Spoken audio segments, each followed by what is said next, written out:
depleted uranium for Sahelanthropus' mind. Exactly. It's meant to use its body as the fuel component, plus uses built-in uranium enrichment archaea to melt it 35 from the depleted uranium in its armor. Those archaea perform the enrichment in an extremely short time, of several hundred, from 0.2% to over 90%. The end result being highly enriched weapons-grade uranium. Sahelanthropus' body itself becomes a nuclear bomb. Emmerich says if it were to self-destruct, the nuclear yield would be somewhere in the region of 15 kilotons. Since you need about 50 kilograms of highly enriched uranium to trigger a nuclear reaction, that would mean Sahelanthropus contains something like 23 tons of depleted uranium. That's not very much. No, it isn't. That's about what you'd expect to find in a main battle tank's armor. The point is, it can be transported anywhere, even use its conventional weaponry on the battlefield, and the international community will never suspect a thing. I just received word from the R&D team and the transport team out of Afghanistan. They finished installing Sahelanthropus on the base. It's ours now. All right. Don't let any of the staff touch that thing. Especially Emmerich. Of course. That guy's crush on Sahelanthropus is beyond a joke. Guess he really wants to see his tech stand on its own two legs this time. That's not gonna happen. I know it. So you've got no plans to make it operational again? Damn right. Boss, I want to hear it straight from you. Hear what? What the hell do you want with that thing? The drive is busted. It's not like it has a nuke on board. Even if the metallic archaea could turn it into a nuclear weapon, all it can do is self-destruct. Sahelanthropus just isn't a weapon anymore. It'll draw unwanted attention without even being a deterrent. I know. The weapons development strut sank 2 feet under that thing's weight. That's 1 year's drop in a single night. We've started on reinforcing the strut, but there's no guarantee it'll hold up if a storm hits. I know that too. Boss, why keep it? It's a mark. Us Diamond Dogs, we don't have a country to call home. That means we have no past, nothing to prove that we lived. Every one of us threw it all away when we came here. Sahelanthropus is a symbol to show that the likes of us brought at least one crisis to its end. A mark in history. So we can't just fade away. It's of no practical use to us. But we still need it. A symbol of what we've done. I'm glad I sounded you out on this. Snake, on behalf of all of us, I want to thank you. I don't need gratitude. I need security. Keep Emmerich away from that thing. Roger that. You said that around the world we're equipped with a failsafe. Something that could shut them down at will. His will. Quite so. After all, he needed a guarantee that a buyer wouldn't simply turn the weapons back on him. So how can they be stopped? The criticality trigger, that is, the detonator, is a complete black box design. Any attempt to dismantle it causes it to melt in seconds, using the corroding archaea.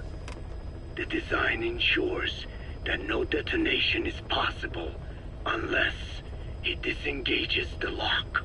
So he had a way to disengage it remotely. Precisely. The client simply presses a button. At that moment, the detonator begins transmission with a surveillance satellite. The satellite reports to him how the client is trying to use the nuke. If he does not object, the lock is disengaged. But if it's a risk to him in any way... The detonator melts down. The same is true if detonation does not occur within a preset time after the lock is disengaged. The nuke is rendered useless. Who the hell would buy something with strings attached like that? The client would never know until the moment they actually try to use it. Most likely, he would have explained the time delay as the detonators needing time to activate. And he only intended to sell to technologically primitive groups in the first place. Let me guess. He'd claim it was defective and offer a replacement. Shadier than a used car salesman. Skullface shakes your hand like a friend. using the other to control you like a puppet. This is how he... Code Talker. Haven't seen you eat a single thing since you got here. Let me guess. Photosynthesis? Oh? What makes you say that? Well, a long time ago, I knew someone with a similar ability. Well, you are correct. Most of my body is covered with parasites. I supply them with water, and in return I receive sugars they produce when exposed to light. It isn't just my skin either. The parasites also act as my eyes. They have replaced many of my internal organs as well. It is thanks to them that I live on after over a century. How did you obtain them anyway? Through your research? I would like to say as much, but there is more to it than that. Let me take you back 20 years. I had hit a dead end with my parasite research. Then I was approached by a foundation. They said they had a sample of an unusual strain of parasite. Which foundation? Apparently, they had links to ARPA. But that is all I learned. I was somewhat ignorant of the ways of the world. Just being able to study it was enough for me. Yeah, I've heard that before. Go on. Half in doubt, I visited them to discover the body of an old man. Well, to be precise, his partial remains. A collection of parts, you could say. The man had died in an explosion. An old man, you say? His flesh had not decomposed. In fact, the tissue's cells were still metabolizing. The parasite had infected, or should I say assimilated with, the tissues, and was keeping them alive.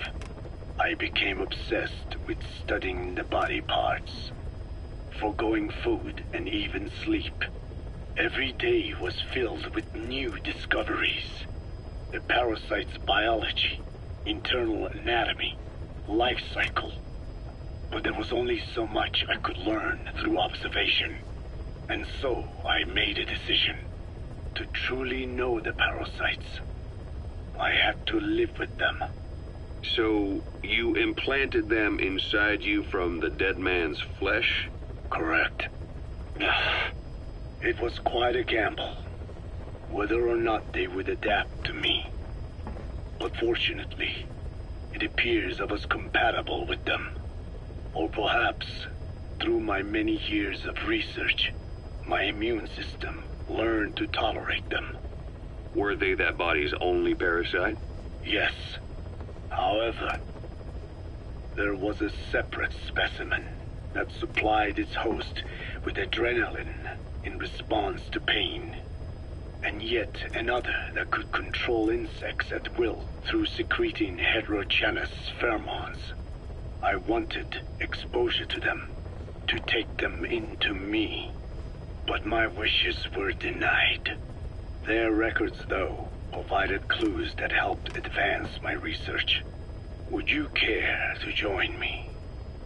A life spent never worrying about food is a most wonderful one. I think I'll pass. But thanks. This has been helpful. Skullface has finally burned out. The world is rid of his existence at last. Was he still alive? You could say that. But you could also say he'd been dead for decades. What's that supposed to mean? Biologically speaking, it's hard to say how much was his life. Side effects from the treatment? No, the primary effect. Keeping a dying host alive as long as possible. He grew too dependent on his children. As if he had any other way to keep on living. He first underwent parasite therapy before the Soviet Union became his home. His body was horribly burned. Fire washed across his thin young frame and stole his skin and his throat, even his lungs. Only through repeated therapies could the parasites keep him alive.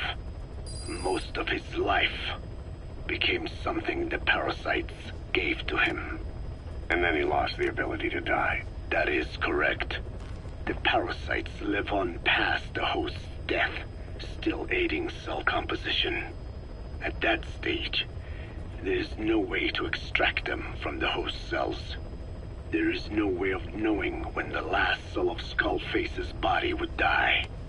The only choice was to burn the whole thing. And his children, along with it. And I am one to talk. When my life is snuffed out, I expect you to treat my body the same way. And when I burn, I will truly be one with my children for the first time. You say there were 3 English vocal parasites. According to Skullface, yeah. Skullface had 2 of the English strain with him. You burned both of them. There was an oil fire. I tossed him in. So that just leaves 1. And you tell me Skullface said he used it. He said it was very close to me. Very close. One of your comrades, or someone ordered to kill you. Or he could have been speaking metaphorically. Metaphorically? Close to your spirit, close to your heart. Someone who either loves you or despises you. The second one makes a long list. Whichever it is, act with caution. Skullface implanted someone with the English language strain. Who it is irrelevant. Why? I tell you what Skullface really meant. Very close to you means you will be exposed. All the infected here have been given the Wolbachia. Even if the vocal cord parasites infect them now, they cannot reproduce. But if there's a different host among us, host to the English strain. If that were the case, we'd see the symptoms. What about the non-English speakers? We have plenty of those, but the staff use English as a common language. But if that someone has not spoken English yet, and begins to speak it now, there'd be another outbreak. The final mating pair of the English strain must be found immediately. Skullface is gone, but his threat still remains. On this base, do you see what the final mating pair is? With him dead, those parasites are the stain he wished to leave upon the world. His thirst for vengeance. In their flesh. Think. Does anyone here bear a grudge against you? Who would target you, specifically? The ethnic cleansers that Code Talker mentioned, they weren't Skullface's true goal. All we have is circumstantial evidence, but here's my theory. It was Cypher who started developing the vocal cord parasites as bioweapons, parasitic weapons, and Africa was the testing ground for them. As Code Talker said, their purpose is the ethnic cleansing of only those who speak a particular language. So they could do a weapon of mass destruction to eradicate specific groups, races, ethnicities, or colonies by the language they speak. Or a kind of absolute language control. Or maybe a tool for those arrogant fools to build some misguided utopia. I can see plenty of uses for them. However, in practical terms, they wouldn't be as dangerous as you'd think. Counteracting the parasites is easy, after all. Cut them out of your throat to save your life, or just don't talk. That also prevents the infection from spreading. So if the international community were to find out about them, they'd no longer be the threat they were conceived to be. In which case, their targets would be limited to minority groups as a deterrent or a terrorist tool. It's hard to imagine Cypher developing something like that as a main weapon for their arsenal. That leads me to think we've only tugged on one little thread in Cypher's grand tapestry. An obscure corner of their work, possibly forgotten altogether. In any case, things changed. when Skullface was forced to relocate to Africa and he saw that thread dangling. All the time he continued that research, he was secretly following his own agenda. The ethnic liberator parasites, his English language strain. Skullface said there were only 3 samples of the English language strain parasite, and I think we can believe him. Bringing his ethnic liberator's plan to fruition depended on creating an English version of the vocal cord parasites at all costs. But an English strain would have been useless to Cypher. Worse, it could have destroyed everything they'd built. It was the one type they couldn't allow. That means Skullface was forced to develop his English strain out of sight of Cypher's network. Naturally, he couldn't use the greenhouse facility Cypher had set up and filled with guinea pigs. Skullface must have found some secret place to create his precious few English parasites, hiding all evidence like a man cheating on his wife. Somewhere, an entirely standalone environment. And when his plan entered its final phase, he must have made the place disappear. Some little room, could be anywhere, but now nowhere at all.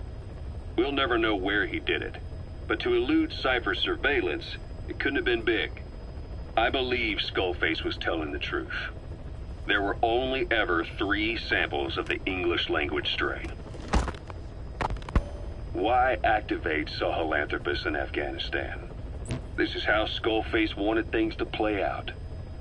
The Soviet Union secretly develops a new type of nuclear weapon and successfully deploys it in Afghanistan. Revealing the existence of Sahelanthropus results in a return to the glory days of the Cold War. The threat around the globe.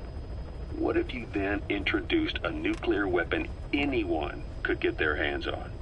Non-nuclear nations, militant groups of all shapes and sizes, they'd all jump at the chance. Sahelanthropus was a marketing tool to sell nukes all around the world.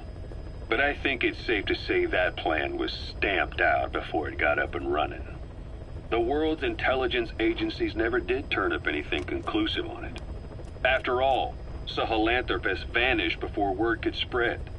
Everything that's happened is already a fading memory, never to join the pages of history.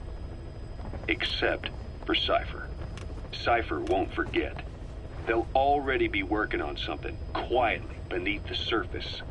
They'll use the pieces of data scraped together from this incident to build their own bipedal weapon.